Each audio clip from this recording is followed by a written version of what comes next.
Welcome. My name is Natasha Sherman, and I am your host. So they say you should never do a show with animals or with children because they will either be unpredictable or they will upstage you.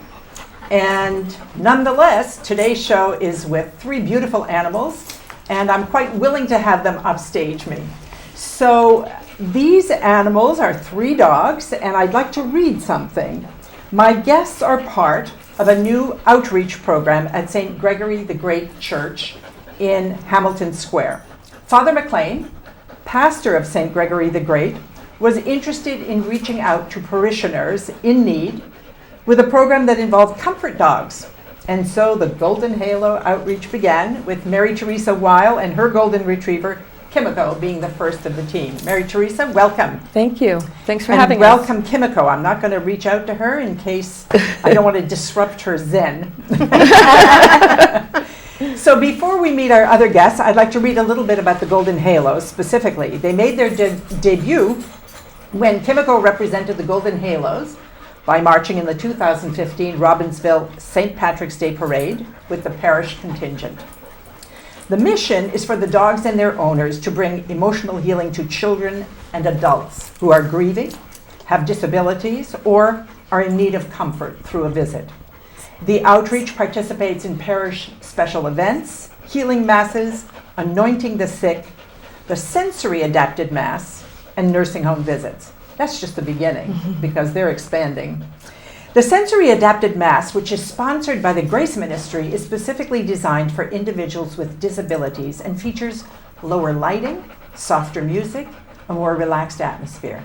And the dogs are always present after the mass and seem to bring joy and love to each event. So let's meet our other guests. Barbara Anderson is here with Lacey, another golden retriever. So welcome, Barbara. Thank you. Or Barb, and welcome, Lacey. And whatever you do, Lacey, is fine. And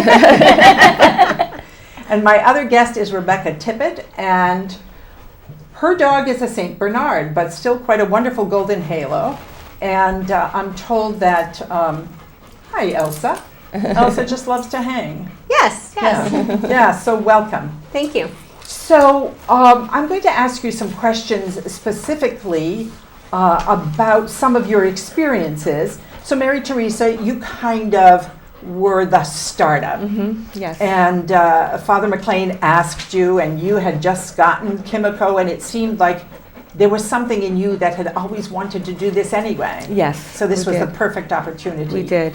So, and you're the one who came up with the name of Golden Halos, right? Yes, I did. And it doesn't matter. You don't have to have a golden retriever. Right. But that's, since she started it, that's what we're focused on. And how many dogs are in the Golden Halos now? There are 7. We have 6 golden retrievers, and we have St. Bernard. Yeah, nice. Yeah.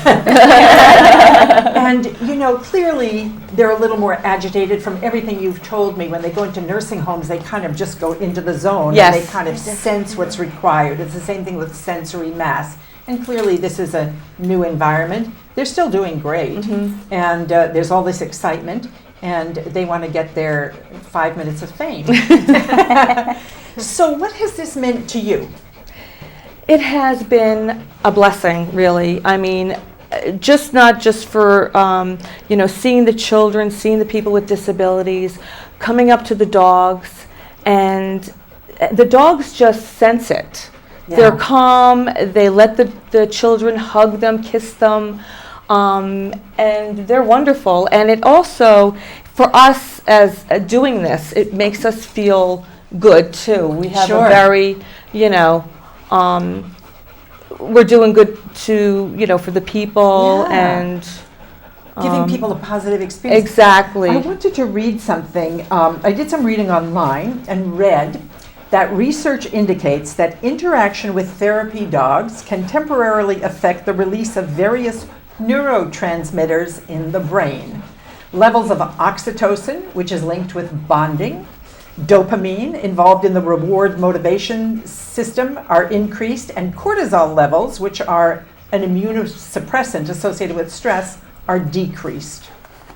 So that's pretty powerful, just by what they bring, by being who they are or what they are. Yeah, so Barb, tell us about Lacey and about your participation and what your experience has been.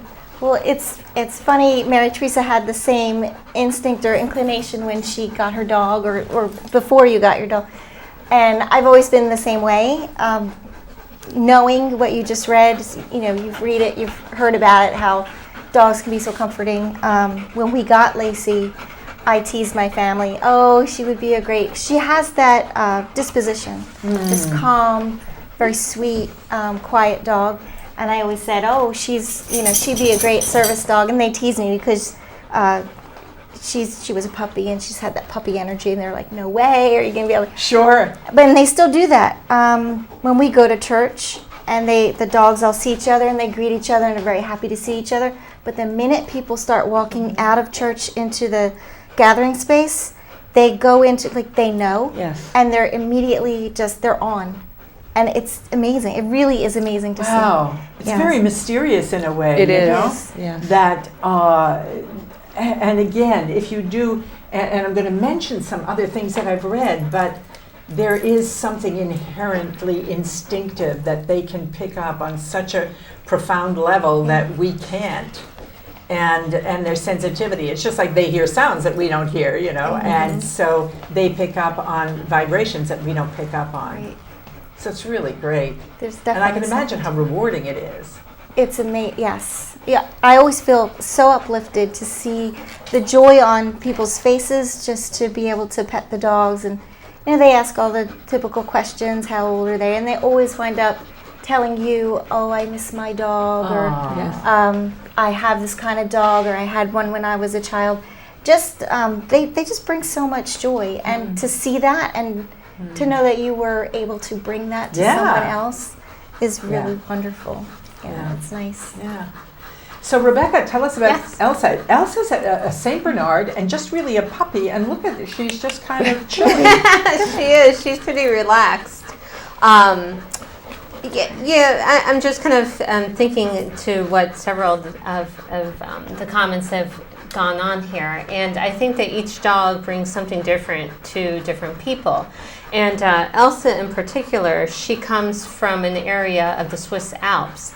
So when I've brought her into nursing homes, she's especially bonded, particularly with some of the German and Italian residents. And they are a little bit more familiar with the St. Bernard because she's not quite as common as with the Golden Retriever here. And I think for their experience, they have kind of a memory of the St. Bernard and from their home country. And it was interesting because one of the German residents at the nursing home actually started speaking about his homeland and Germany, and even threw out a lot of words that I didn't know because they were in German. And when we've taken her out in public, a lot of people talk and refer to her in the Italian name, which I think is Saint Bernardo, and then they start speaking about her. So I think they're connecting on different levels just based on maybe their special needs or their diagnosis or what have you, but even from where they are or where they've come from. So. Wow. And they say, like smells evoke memories. Yes. And then in nursing homes, music from a previous era will evoke something. Yes. And I think you shared a story with me about how people who haven't been talking or whatever, the dogs will evoke some memory, and somebody went to their room to get a picture or... Yes. A gentleman went to his room in a nursing home and got the picture of his dog. He said he used to have a golden retriever, and he was showing us a picture of his dog. And so my dog went in there, and we went, and the man was laying on the bed and talking to us, and Kimiko actually put her paws up on the bed and was like leaning with him. And he was petting her, and he was just felt so comfortable. And Kimiko was just sitting, just like there, just having him pet her as if she knew. Yeah, and I suspect she did. Yes, and there was another time when we went there to the nursing home, and there was a man who always just looked in the mirror, just stared in the mirror. And the nurses turned him around, and we had the dogs there, and he started petting the dogs, and this man never speaks. He was starting to pet the dogs, and he said, "Beautiful dogs." So the nurses were crying, and they couldn't believe he actually spoke. Wow. So that just another way of how they Yeah. touch people. Yeah. Yeah. Really extraordinary. You know, I did some research, and so one of the things I saw was they bring dogs into schools.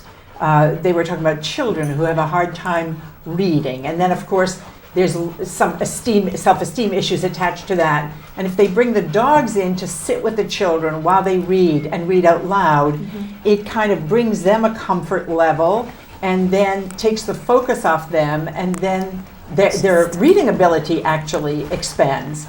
And I read that there are some universities that where they bring dogs in during midterms, and at least once a quarter, and where the dogs are, I think, are at the wellness center on campus, and the students and the staff all come and hang with the dogs just to reduce the stress level.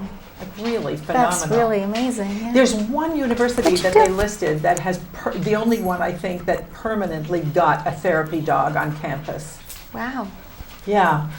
That is amazing. And you were going to know. For the children, I know that a lot of times they come from a place of really feeling, like you said, the bad self-esteem, and the dogs have no judgment attached to them, so then they're willing to try more, and I think that that's where they've had some success. And I know at Robbinsville they have a therapy dog that comes to a library, and children read to it.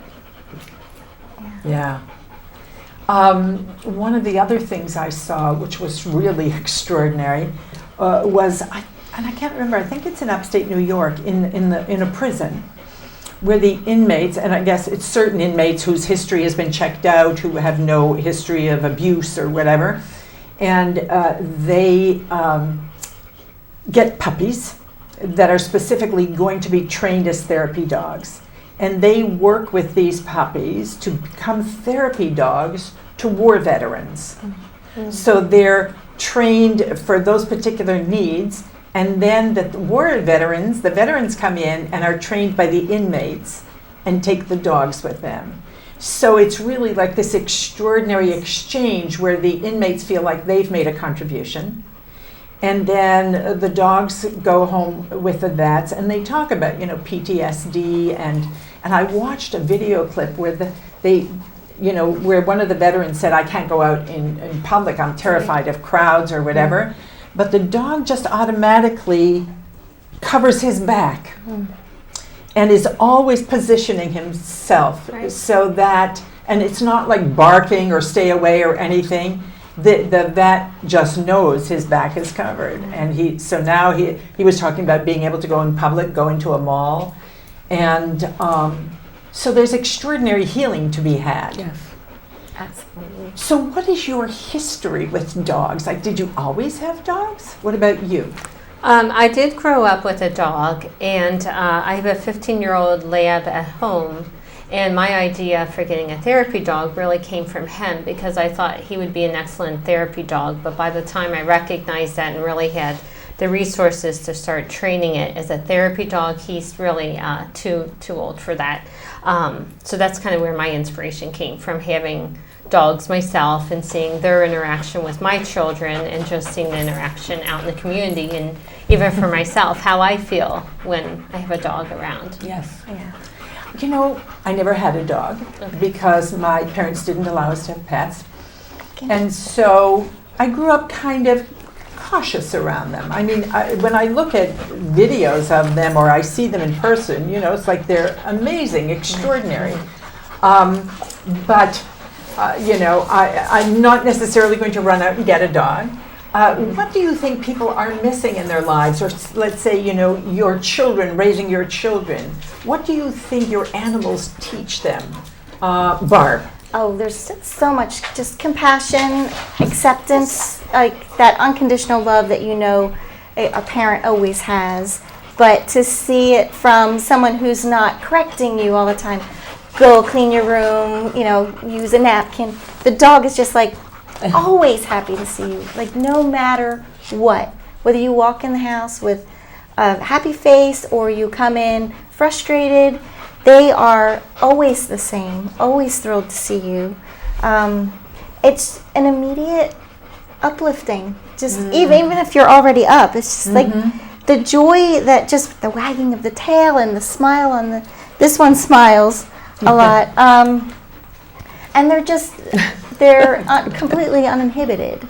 So it's just like a pureness about having a pet, and it doesn't necessarily have to be a dog. It's a lot of But my husband and I, we had a cat prior to Lacey, and always wanted our kids to grow up with a dog because we both grew up with dogs. Right. And there's just something we were like, we don't want them. We knew what it was to feel that coming home to a pet and having one in your house.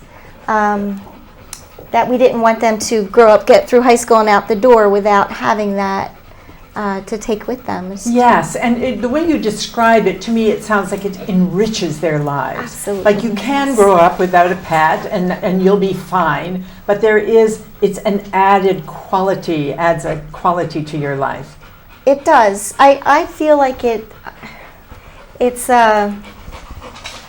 almost a peacefulness that it's just like everything, no matter what, everything is okay. That you get, that's tangible. Because we have that in our faith, but it's truly tangible. And for a child, I think even if they've had that bad day at school and they come home and they're wondering, are there going to be repercussions with mom and dad, or will they understand? You don't have to worry about that with a dog because they don't care about the report card. They don't care about anything. They're just happy you're there. Yeah. How extraordinary. And it's really interesting because wouldn't it be great if we all could do that for each other, like be dogs for each other? Total unconditional. You walk in the door like, right. Complete joy. And you can be gone for 2 seconds and come back and they'll do the same thing. Isn't that amazing? And it's funny, I was researching at some point mission statements, and some guy wrote a mission statement and he said, my mission is to be the person my dog thinks I am. Yes, it's true. Yeah, and you can really get that, So, Mary Teresa, what about you? Like, did you grow up with dogs? Yes, I did. I got my first dog when I was 10 years old. My cousin John surprised me for my birthday. Wow. So it's a little mutt. We called him Brownie, and but we've had several dogs since. We've had black labs, and we had all kinds of dogs growing up. And what do you think Kimiko and previously Hunter provided for your family? It is like Barb was saying, the unconditional love. I mean, you could be very upset or sad, or you didn't have a good day, and they just calm you down, and they just make you feel good about everything. Like the world's okay. I love the word non-judgmental. Yes. You're not judging and assessing. And they're just happy that you're you. Yes. And that you belong to them and they belong to you. There's something centering about having the dog in the house. Yeah. I'll be a dog visitor. It's too late in the game. But I do appreciate them, that's for sure. So what do you see going forward for the Golden Halos? I mean, you've expanded, you did something recently with the acceptance tree, or what was that? It was the ability tree. It's Yes, it's an organization with children with disabilities, autism. They had a Christmas party. We were at the Christmas party at the Robbinsville Senior Center, and the children loved the dogs. They came up to the dogs, and the dogs were great. Santa was there, and it was just a wonderful experience.